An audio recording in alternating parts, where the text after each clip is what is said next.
சாதாரண எல்லாரும் செய்யக்கூடிய யோகங்கள்லாம் என்ன அது பார்ப்போம். அதாவது இது சித்தராகிறதுக்கு மட்டும்தான் வழின்னு சொல்கிறேன். எல்லாரும் சித்தராக உலகம் ஃபுல்லாக 30,000 பேர் தான் உருவாக்க முடியும் அப்படின்றது. அப்படிங்கும்போது மற்றவங்களாம் என்ன பண்ணுவாங்க? ஆனால் அதுக்கும் வழி இருக்குது. எப்படி பிரிக்கலான்னா, மனிதன் மனிதனிலிருந்து மேம்பட்ட நிலை தேவர்கள் சொல்லுவாங்க. அதுலேருந்து மேம்பட்ட நிலை வந்து யோகி, அதோட மேலே சித்தர், அதுக்கப்புறம் ஞானி, அதுக்கப்புறம் முனி, அதுக்கப்புறம் ரிஷி. இப்படி தான் இந்த ஸ்டேஜுக்கு போகும். அதாவது எப்படின்னா படிப்படியாக போகிறது. இப்போ உதாரணம் சொல்ல போனால் பிஏ, எம்ஏ, அப்புறம் எம்ஃபில், பிஹெச்டி இப்படி போகுதுங்களே. இதே மாதிரி தான் படிப்படியாக ஒரு சாதனை பண்ண ஒரு ஸ்டேஜே போவாங்க நிலைகள். அப்போது மனிதனில் 2 வகையாக பிரிக்கலாம். எப்படின்னா இப்போ பாரதம், சைனா, ரஷ்யா இதெல்லாம் இருக்குங்களே, இதெல்லாம் மனித இனம். இதே யூரோப் இருக்குல்ல, யூரோப்பு, அமெரிக்கன் இவங்கெல்லாம் பார்த்தீங்கன்னா அவங்க மனித இனம் கிடையாது. அவங்களுக்கு யோகம் வராது. மனித இனம் கிடையாது, நான் மனுஷன் தானே அப்படின்னு நினைப்பீங்க. ஆனால் அது எப்படின்னா வந்து அவங்களே சயின்ஸ் ரீதியாக என்ன சொல்கிறாங்கன்னா, இப்போ குரங்கு இருக்குது, குரங்கு மேலே மேம்பட்ட நிலைன்னா மனித குரங்கு.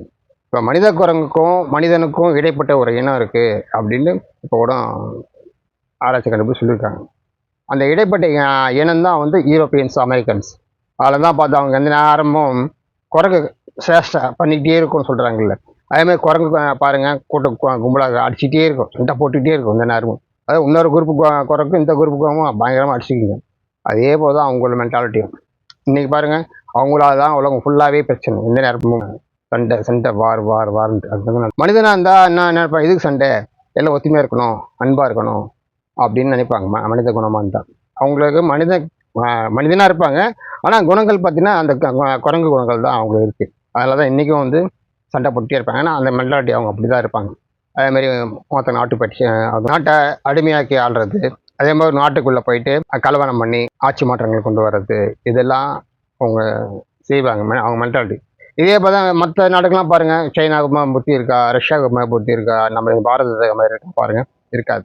அந்த மாதிரி தேவையில்லாமல் ஒரு நாட்டுக்குள்ளே போய் தேவையில்ல பிரச்சனை பண்ண மாட்டாங்க. இன்றைக்கி வந்து இந்தியாவை சுற்றி இருக்க எல்லாத்துக்கும் பிரச்சனை. புரட்சி வந்து இலங்கையிலும் பண்ணாங்க, பங்களாதேஷில் பண்ணாங்க, அதுமாதிரி நேபாள் பண்ணாங்க. இதெல்லாம் அவங்களுடைய சதிகள் தான்.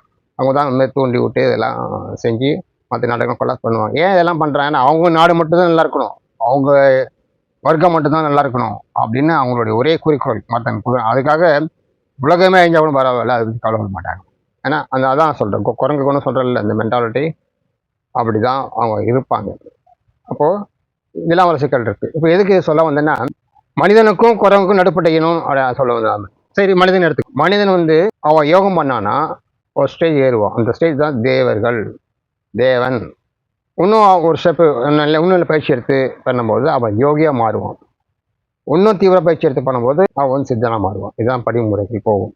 மனிதன் சொன்னல, மனிதனுக்கு வந்து 3 விதமாக தான் மனிதர்கள் இருப்பாங்க. ஏற்கனவே புத்தர் கதையில் சொல்லியிருக்காருல்ல, மனிதன் வந்து 3 விதமாக தான் அதிகமாக இருப்பாங்க. ஒன்று வந்து முட்டாளாக இருப்பாங்க, இல்லாட்டினா பைத்தியக்காரத்தனமாக இருப்பாங்க, அப்படி இல்லைன்னா அறியாமையாக இருப்பாங்க, அவங்களுக்கு ஒன்றும் தெரியாது, இப்படி தான் இருப்பாங்க. அதெல்லாம் இன்றைக்கி திட்டும்போது என்ன சொல்லுவோம்? நார்மலாக திட்டும்போது எல்லாரையும் கொலை முட்டாள்னு சொல்லுவோம், அப்படி இல்லைனா கொலை பைத்தியக்காரடா அப்படின்னு வார்த்தையை யூஸ் பண்ணுறோம். ஏன்னா அப்படி தான் நான் கூட என்னுடைய சீடர்களும் நான் சொல்லும்போது நான் சொல்லுவேன், எல்லா மனிதர்களும் இப்படி தான் இருப்பாங்க. அதனால் வந்து நீங்கள் யோகம் பண்ணி கொஞ்ச நாள் பிறகு உங்களுக்கு புரிய வரும் யார் யார் எப்படி எப்படின்ட்டு அப்படின்னு சொல்லி தான் பயிற்சி கொடுப்பேன். அப்போது அவங்க பயிற்சி எடுத்து அவங்க அறிவு வளர்ந்த பிறகு, புத்தி தெளிஞ்ச பிறகு, அதுக்கப்புறம் அவங்களே உடனே சொல்லுவாங்க, ஆமாம் குருஜி பார்த்தேன், எல்லாமே இப்படி இருக்காங்களே, பைத்தியக்காரனாக இருக்குது, மாதிரி முட்டாள்தனமாக இருக்கிறதெல்லாம் இப்போ நல்ல கண் கூட எனக்கு தெரியுது. இதுக்கு முன்னாடி அவங்க கூட நான் இவ்வளோ நாள் வாழ்ந்துருக்கேன், நானும் முட்டாளாக இருந்திருக்கேன், நானும் பைத்தியக்காரனாக இருக்கேன், நீங்கள் தான் எல்லாருமே புரியுது, ஒருத்தவங்க புரியுது அப்படின்னு. அதனால் நீங்கள் பயிற்சி எடுக்கும்போது, அறிவு தெளியும் போது அப்போ தான் தெரியும் உங்களுக்கு கூடக்காரவங்களாம், வெளி வட்டாரங்கள், வெளியே இருக்கிறவங்க, குடும்பத்தில் இருக்கிறவங்கள பற்றி அப்போ தான் புரியும். யோகம் பண்ணும்போது உங்கள் அறிவு மேம்படும் போது, உங்கள் அறிவு தெளியும் போது அப்போ தான் சுற்றி இருக்கிறவங்களாம் முட்டாளா பைத்தியக்காரங்களா அப்படின்ட்டு புரிய வரும். அதனால் யோகம் பண்ணி நீங்கள் அறிவை வளர்த்துக்கணும். அறிவை வளர்க்குறது ஒரே வழி தான் யோகம் தான். அந்த தேவர்கள் சொன்னால் அவங்க கொஞ்சம் பயிற்சி பண்ணால் போதும். உதாரணத்தையும் சுடர் யோகம், சூரிய யோகம், நிஷ்டை இதெல்லாம் பதிவு கொடுத்துருக்கு, அதெல்லாம் போய் பாருங்கள். அது எளிய பயிற்சி தான், ரொம்ப எளிமையான பயிற்சி. அதெல்லாம் பண்ணும்போது நீங்கள் தேவர் நிலைக்கு போவாங்க. அது வந்து நித்திய கடமை. இந்த பயிற்சியெல்லாம் என்ன சரி செய்யணும், ஒரு நாள் விடக்கூடாது, செய்யணும். இன்னும் தீவிரமாக இருக்கிறீங்களா, அதுக்கப்புறம் யோகத்துக்கு போவாங்க.